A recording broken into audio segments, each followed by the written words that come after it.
makikis sa inyong mga katawan or sa inyong buhay na kumaharang sa inyong kaswertihan. Ating mga kakailanganin, mangkok, puting kandila, rock salt, purified water, dahon ng laurel, cinnamon oil. Maghanap ng isang tahimik na lugar pag ginawa ang ritual na ito at siguraduhin buo ang inyong loob. Ang susunod naman natin gagawin ay sindihan ang puting kandila.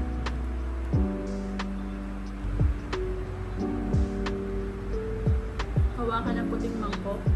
Isipin at isalin dito ang lahat ng negatibong inyong nararamdaman at nararanasan sa inyong buhay. Isalin ng tubig.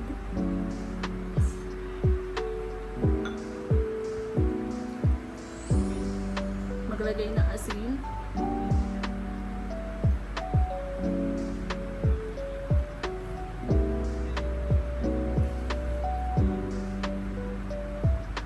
At oil.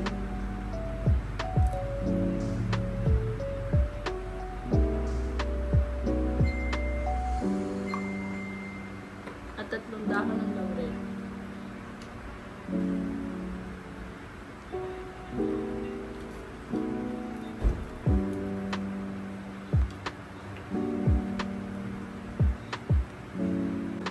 Pagkatapos, paghalo-haluin ang lahat, haluin, pakalan ang tubig. At sabihin, tinatanggal ko na ang lahat ng negatibo sa aking buhay. Kaswertihan aking aangkinin. Kaswertihan ay aking aangkinin. Kaswertihan ay aking aangkinin. Kaswertihan ay aking aangkinin. Kaswertihan ay aking aangkinin. Kaswertihan ay aking aangkinin. Pagkatapos banggitin ng spell ng 6 beses, hayaan niyang maubos ang kandila. At maaari mo nang gamitin ang iyong ginawa pang-cleanse ng negative energy na inyong kabahayan. Sana'y makatulong ito sa inyo. Salamat!